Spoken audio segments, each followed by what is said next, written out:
MSBN com você. Oferecimento. Escola Betel, educando com fé, amor e esperança. Matrículas abertas para o berçário, maternal, educação infantil nível 3 ao nível 5. Ensino fundamental do 1º ao 5º ano. Rádio Betel FM 104.9, tocando o melhor da música gospel. Informações de tudo o que acontece no mundo e muito mais. Livraria Betel. Aqui você vai encontrar produtos evangélicos, bíblias, livros, artigos para crianças, objetos de decoração e muito mais. Programa MSBN com você, voltando na sua casa. Ficamos uma semana sem aparecer por aqui, mas estamos de volta, né, Isabela? Exatamente. Inclusive, existe uma forma mais fácil da gente se comunicar durante a semana, né? Basta nos seguir nas redes sociais. Nossas redes estão aí para você acompanhar. O pessoal vai colocar aqui para você ver, ó. YouTube, Instagram, Facebook, tem tudo lá. Tem o que a nossa igreja e o projeto missionário MSBN faz pelo mundo e também o que nós fazemos aqui no programa MSBN com você, de casa, né? Exatamente, o programa de hoje vai trazer muito sobre a atualidade do nosso país, né, Gisele? Além de como os cristãos estão posicionados dentro do nosso país e no mundo. Né? Sim, são várias questões, nós estamos diariamente sendo bombardeados por várias questões, aborto, política, que lado, e parece que estamos sendo obrigados a nos posicionar mais do que nunca, né? É verdade. A gente vai tratar disso nesse programa de hoje, logo após a nossa vinheta. Acompanhe aí e fique com a gente, não sai daí.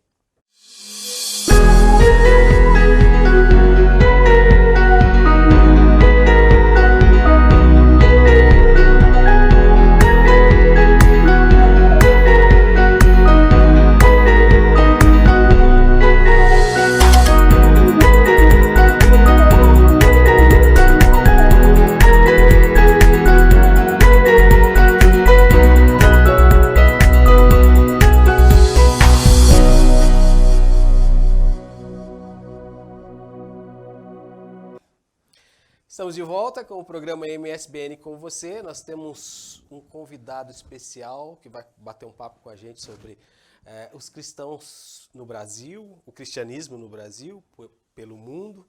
E eu quero que você fique bem atento aí, porque o programa hoje está realmente especial. O tema hoje é muito legal. Eu quero começar trazendo com você que está aí acompanhando com a gente o programa, algumas informações que são importantes até para a gente discutir aqui no nosso programa e você de casa ficar antenado. Olha, perceba que hoje o Brasil tem a 8ª. Eu já ia falar errado aqui, Isabela. Meu Deus, gente, nem alguém ajuda ele. A 8ª maior economia do mundo. Isso é importante, vai gravando esses dados aí. No mundo são aproximadamente 2 bilhões de cristãos. E no Brasil, o Brasil é o segundo país mais cristão do mundo, perde só para os Estados Unidos hoje. São mais de 42 milhões de evangélicos no Brasil, de acordo com o censo de 2010 do IBGE. De novo, Isabela! Ele confunde IBGE com o IBGA, que foi um instituto criado pelo próprio Gesiel, o IBGA. Isso, IBGA não existe, gente. Existe IBGE. E é com esses dados que a gente quer conversar com você hoje para a gente poder entender um pouquinho desse mundo cristão, dessa realidade, essa nova realidade cristã do mundo e também dos cristãos no Brasil, os evangélicos, porque é um assunto em pauta, em alta na sociedade hoje. E nós, para conversar sobre isso, estamos com o pastor Pedro Juliano Maier, que está aqui no estúdio nos atendendo hoje. Tudo bem, pastor? A paz, Gesiel, a paz, Belinha. Seja muito bem-vindo, pastor. Obrigado, que alegria estar de novo com vocês no MSBN com você e com você aí na tua casa para mais um programa abençoado. Deus abençoe. É isso aí. Pastor Juliano é pastor vice-presidente da Igreja Assembleia de Deus aqui em Guarapuava, no Paraná, e vai conversar um pouquinho com a gente. E eu já vou iniciar.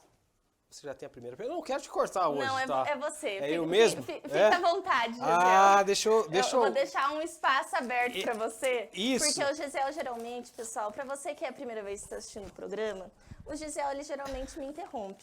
Mas não é uma questão de mansplaining, nem nada disso. É uma questão que ele é meio perdido na pauta mesmo. Oh, Jesus amado. Viu, o que é mansplaining? Mansplaining é quando um homem interrompe uma mulher para explicar sobre um assunto que ele está falando. Ah, Isabela, é chique. Mas, na verdade, eu acho que isso não existe. Só para deixar bem claro, eu não levanto essa bandeira. Minha bandeira é só Jesus mesmo. Bom, voltando ao nosso tema de hoje, né, falando sobre o cristianismo do Brasil e no mundo, pastor, qual é a perspectiva que nós temos hoje dos cristãos no Brasil em termos a crescimento? O senhor analisa e vê que o cristianismo ele está crescendo no Brasil e era esperado esse crescimento mesmo ou ele continua como sempre esteve, como era no passado, o crescimento é o mesmo? Ou ele tomou mesmo uma proporção grande? Porque é notável isso hoje, né? Olha, Gesiel, eu ouvindo a abertura do programa e você falando sobre o censo de 2010, onde aqui no Brasil nós somos, em 2010 foi feito esse levantamento, 86% de cristãos, contando católicos, evangélicos. Então nós somos um país abençoadíssimo. Porém, quando nós olhamos para a população mundial, ouvindo também na tua introdução, 7 bilhões de pessoas viventes, ou 7 bilhões de pessoas vivendo no mundo, nós ouvimos que 2 bilhões são cristãos. Nós temos, então, 5 bilhões e meio de pessoas para ganharmos para Jesus. Muita gente. E quando a gente vem para essa conta, no Brasil, 210 milhões de brasileiros, hoje 29% a 30% são evangélicos. Então nós estamos falando de evangélicos, nós estamos falando de aproximadamente 70 milhões de pessoas evangélicas no Brasil. Quando trazemos essa conta dos 86, que hoje já está em 90% de pessoas cristãs, que segue o cristianismo no Brasil, nós estamos falando, então, hoje, de aproximadamente 180 milhões de pessoas que são conhecedores deste Cristo. Este Cristo que precisa e deve ser anunciado por todos nós que o conhecemos, nós temos essa missão, temos que aproveitar, Gesiel, que o Brasil, ele é um país laico, Belinha. Se ele é um país laico, ele não possui uma religião oficial.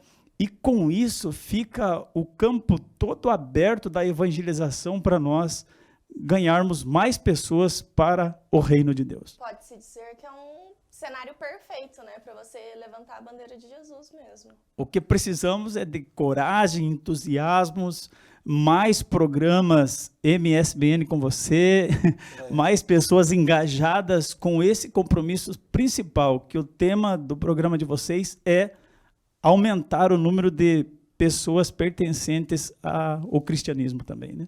E seguir ao cristianismo. Pastor, quando nós vemos na sociedade que um segmento cresce com ele também algumas barreiras, perseguições ou desavenças, ou pessoas que podem não concordar com aquele pensamento. O senhor vê que o cristianismo, ele, mesmo com essa liberdade que nós temos por estar num país laico, ele sofre um pouquinho? Nós temos algum tipo de preconceito ou mesmo perseguição, seja da mídia, seja de algum órgão da sociedade, que impeça ou traga alguns prejuízos para o povo cristão, que venha trazer medo, às vezes, nas pessoas de, eu tenho um certo receio de ir em tal local falar do amor de Cristo, porque sinto que naquele local eu vou sofrer, vou ser agredido, eu não vou poder falar, coisas desse tipo. Ou não, ou é muito livre o Brasil ainda? Eu acredito, Gesiel, Belinha, você que nos ouve agora, que nos assiste agora, que toda pessoa tem direito à liberdade de pensamento. Todas as pessoas têm direito à liberdade de pensamento, consciência e religião. Agora está em nós sabermos usar de melhor essa liberdade que nós temos para que nós não extinguimos pessoas do nosso convívio, do nosso relacionamento e nós, através do nosso pensamento, sejamos algum ditador para não ter essas pessoas juntamente conosco. Quando você fala sobre a exclusão, nós somos os responsáveis de excluir e incluir pessoas no nosso convívio. Então, muito depende da consciência de cada um, aproveitar este direito, esta liberdade, e através do nosso conhecimento, assim como a nossa história foi mudada, mudar a história de algumas outras pessoas, até mesmo através do nosso próprio testemunho, né? Certo. Pastor, existe algum desafio que a igreja ela precisa ultrapassar nesse momento que o cristianismo cresce, né? E é assim, tem pessoas que dizem até absurdamente o cristianismo cresce, né?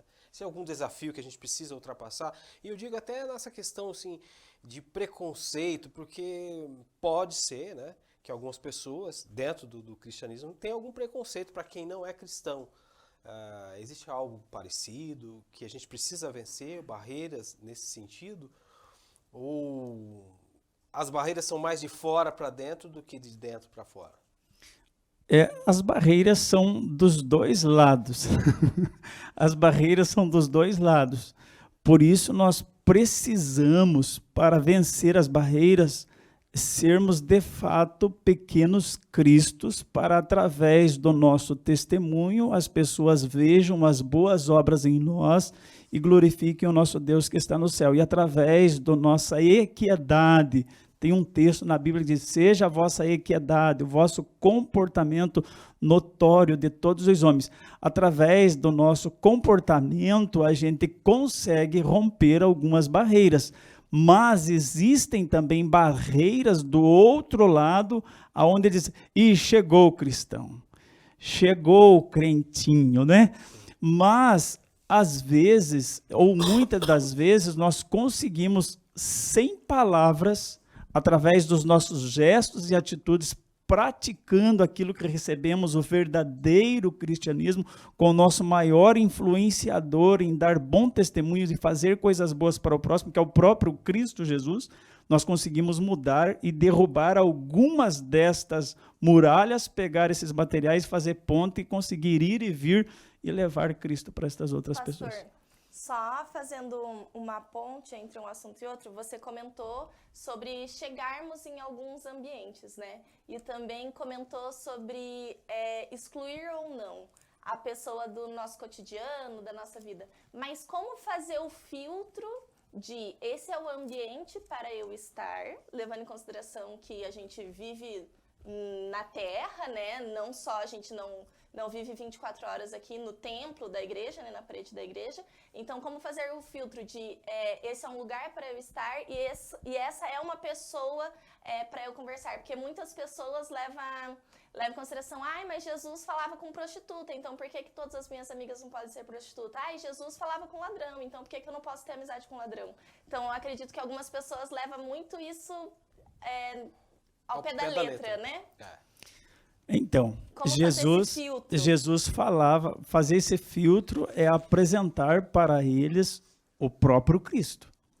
E este Cristo fazer com que estes fazer com que tenham um acesso e entendimento do verdadeiro encontro com Cristo. E o próprio Cristo, quando se encontrou com uma prostituta, revelou a sua vida. E se nós puder assim dizer sobre ela, que tinha, quando ele conversa com a mulher samaritana, tinha 5 maridos e o que estava com ela não era dela, ele revelou algo fantástico na vida dela, que ela deixou de viver aquela vida.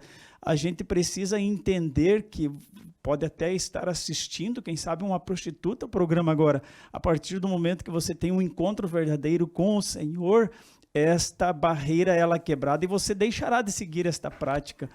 Teve um outro exemplo que você disse agora, além de uma prostituta que tenha esse preconceito de nós não evangelizarmos, de nós nos encontrarmos, qualquer segmento que não esteja de agrado com a palavra, de concordância com a palavra, haverá uma necessidade de ter um encontro verdadeiro e uma conversão com Cristo, para que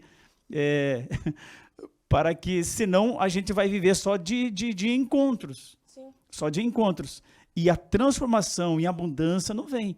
Então, a verdadeira missão nossa é não termos complexo de conversarmos com estas pessoas, voltando, não termos ou criarmos barreiras para fazer isso, mas precisarmos entender o que Paulo nos ensinou. Paulo, em suas cartas, ele disse: fiz-me de tudo para ganhar a todos. Fazer-me de tudo para ganhar a todos não é eu fazer o que todos fazem, é eu chegar aonde eles estão e ver a necessidade de uma transformação profunda nesta vida e apresentar a eles o caminho que é Jesus, e eles de fato terem uma conversão, deixarem de viver essa velha prática e passarem a ser igual nós aqui estamos sendo hoje, sal da terra e luz do mundo, para trazer uma mensagem de esperança àqueles que nos assistem, àqueles que nós na frente encontraremos. Muito bem.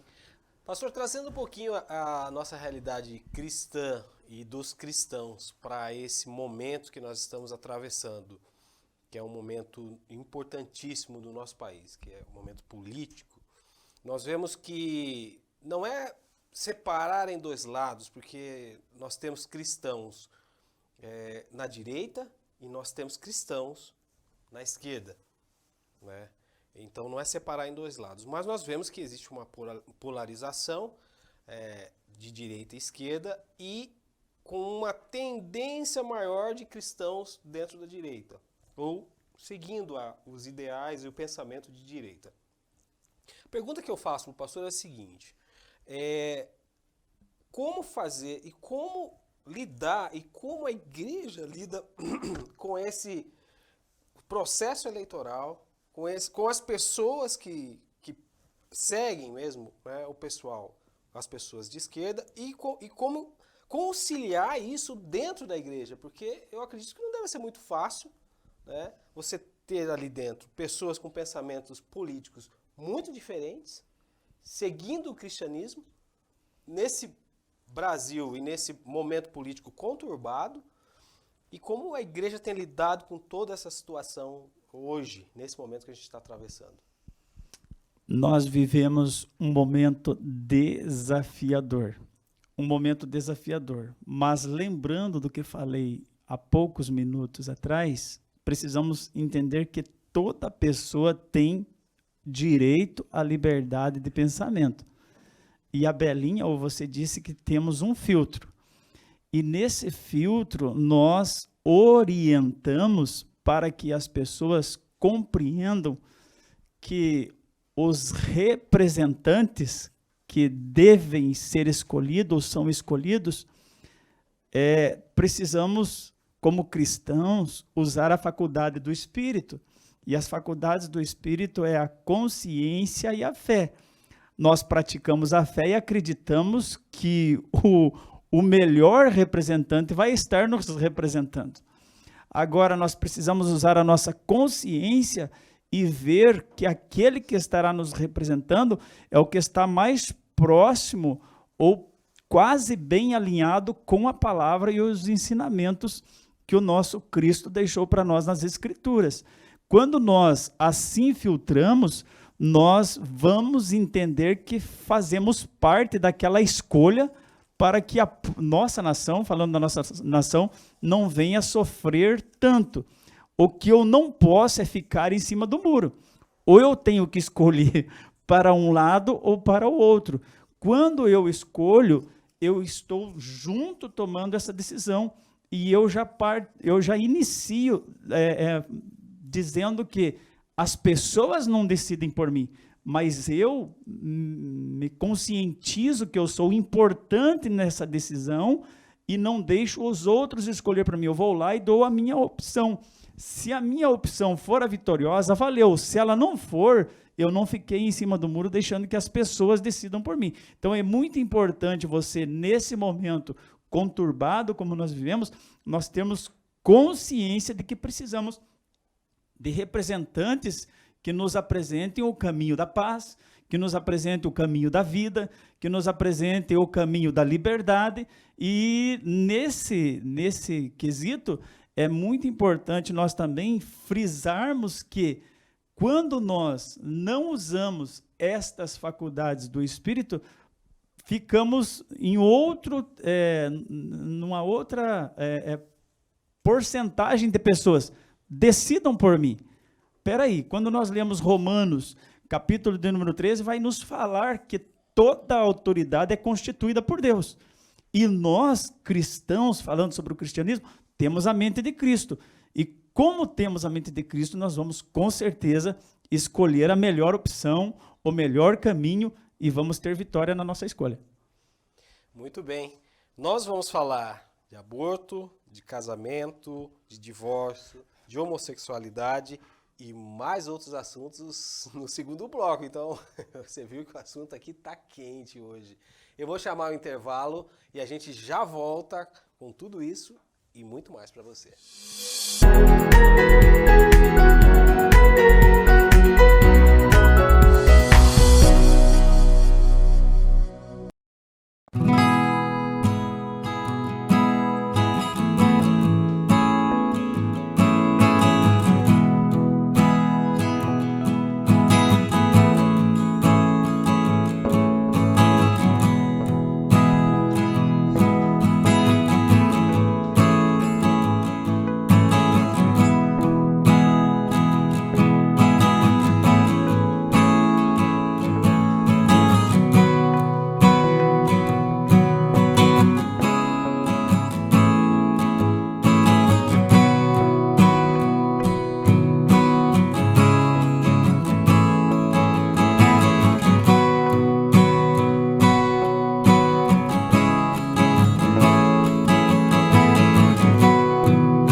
Voltamos e, como prometido, vamos abordar alguns assuntos não tão confortáveis, mas que são necessários para que a gente tome ciência e posicionamentos, porque ser cristão é isso, tomar posições todos os dias, e essas posições devem ser as mais parecidas com Cristo possíveis. Bom, pastor, a gente acaba de sair, se eu posso dizer que saímos de um período de pandemia, e segundo os dados, mais pessoas, mais bebês foram assassinados no ventre, morreram no ventre, do que pessoas morreram do vírus Covid. Desse recorte todo que eu falei para o senhor, qual é o seu ponto de vista sobre o aborto? Porque algumas pessoas vêm dizendo que é uma necessidade de saúde pública, mas acredito que para nós cristãos isso é um assassinato, a gente pode chamar assim? Primeiro, para nós cristãos, nós não temos outra regra de fé a não ser a Bíblia Sagrada. A Bíblia é a palavra de Deus, ela é inerrante, ela é infalível. A Bíblia, ela é a nossa bússola, a Bíblia, ela é o nosso porto seguro. Então, confiando na Bíblia, quando o próprio Deus, ele pede para Moisés escrever sobre os 10 mandamentos, um dos mandamentos é fantástico, apenas um. Se não estou equivocado, é o menor versículo da Bíblia que diz, não matarás. Esta palavra, não matarás, a gente tem que entender que ela se enquadra sobre aquelas mães, ou até mesmo às vezes em concordância com o próprio companheiro que o geraram, aquele feto, eles são responsáveis por este assassinato. Eles são responsáveis. Então, uma questão é, como igreja concorda? Como igreja, nós temos uma regra de fé. Nós compreendemos. E quando eu leio a palavra de Deus no Salmo 139, com a permissão de vocês, eu quero até aqui deixar registrado, Salmo 139, é fantástico o Salmo 139, fala sobre a onisciência, a onipotência, a onipresença de Deus. Mas o que me chama a atenção é que você que me assiste agora, você que está aí agora, você foi criado de uma forma muito especial. E todos nós somos. Você, Belinha, foi criada de uma forma muito especial. Você, Gesiel, antes mesmo do teu pai e a tua mãe pensarem em ter você, Deus já tinha pensado sobre você. Deus já tinha pensado sobre mim. Quando nós lemos Salmo 139, e o versículo 13, 14 e 16, diz assim, Belinha, eu molestastes as entranhas do meu ser e formastes no seio da minha mãe. Dou-te graças por tão espantosas maravilhas. Admiráveis são as tuas obras. Olha só, isso aqui está dizendo que o Senhor nos conhecia até o fundo da nossa alma. O Senhor nos conhecia antes de sermos gerados. Veja bem, sabe o que é um esboço? Um rabisco, né? Um projeto. rabisco. Mas Deus sabia e conhecia nós lá neste projeto, lá neste esboço, ele conhecia nós. E agora é muito interessante que os olhos de Deus já nos sondavam antes de sermos gerados. Esse Deus é fantástico, esse Deus é maravilhoso. Só Ele, Gesiel, tem o poder de dar e tirar a vida. A partir do momento que qualquer um, quem sabe até esteja nos assistindo, esteja passando por uma provação tão grande, não faça isso, não faça isso. Deus te dará condições e abençoará esse esboço, esse projeto que antes de chegar no teu ventre já foi formado por Deus. Isso é fantástico. Quando eu leio esse texto, eu me maravilho, porque cada dia da minha vida foi prefixado pelo Senhor. Nenhum dos meus ossos foi formado antes de Deus pensar sobre cada um deles, antes que cada um deles fosse formado. Então, olha o poder que é gerar a vida, e esse poder só o Todo-Poderoso pode fazer para nós. Então, Belinha, respondendo definitivamente, não é que eu penso, ou você, ou Gesiel pensa, a Bíblia nos orienta. Deus disse, não matarás. Antes que fôssemos formados no ventre da mãe de nós, ele já nos conhecia. Então, é um absurdo o que acontece. Eu chego até a me emocionar, porque é uma coisa, assim, é tão delicada. Para mim, a maior prova que Deus existe, além da gente acordar todas as manhãs, os pequenos detalhes da vida, é poder gerar. E como é que você quer destruir uma das maiores provas que Deus existe, né? Eu não tenho tempo agora, mas em um minuto eu gostaria de dizer, um dia uma mãe me procurou e falou assim, pastor, eu estou grávida e eu tenho meu menino de 6 anos e eu não vou conseguir, e passando a mão assim na barriga dela, ela falou assim, eu não vou conseguir dar vida digna para essa criança que está no meu ventre. E ela disse, pastor, então eu preciso tomar uma decisão, eu vou abortar. Eu falei, é mesmo? Você vai abortar? Vou. Eu falei assim, esse menino que está aqui, tem quantos anos? Ela falou, tem 6 anos. Eu peguei então uma faca que tinha perto de mim e falei para ela, por que você não mata esse que está com 6 anos? Que isso, pastor? Ficou nervosa comigo. Como que eu vou matar ele se ele tem 6 anos, já está indo na escola? Eu falei, e por que você tem coragem de matar o que está dentro do teu ventre? Ele é uma vida igual essa vida que está do teu lado aqui. Ela falou assim, pastor, eu estou arrependida. Então, se você está arrependida, alcança a misericórdia de Deus, Deus te abençoa. E hoje, essa mulher congrega, é abençoada, louva o Senhor, e os filhos já são grandes e são bênção de Deus e não precisou tirar a vida de nenhum. Glória a Deus.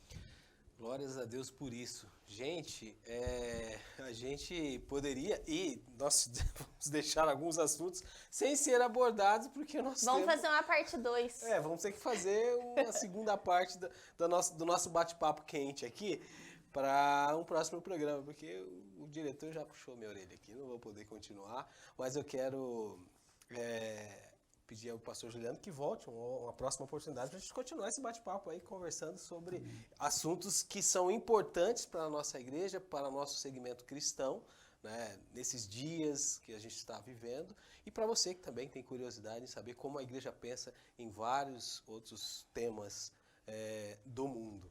Obrigado, pastor, por nos atender mais essa oportunidade. Estamos juntos, Gesiel. Deus abençoe Belinha. Deus abençoe você. Não se esqueça, Deus te ama, você é especial para Ele e para nós também. A gente vai voltar na próxima semana, se Deus quiser. Você pode continuar nos assistindo nas nossas redes sociais, acompanhando o nosso material, nosso conteúdo. Entra lá, se inscreve, deixa sua mensagem, que em breve nós estaremos aqui de volta. Um abraço, Deus te abençoe. Aqui sobre nós, tornando este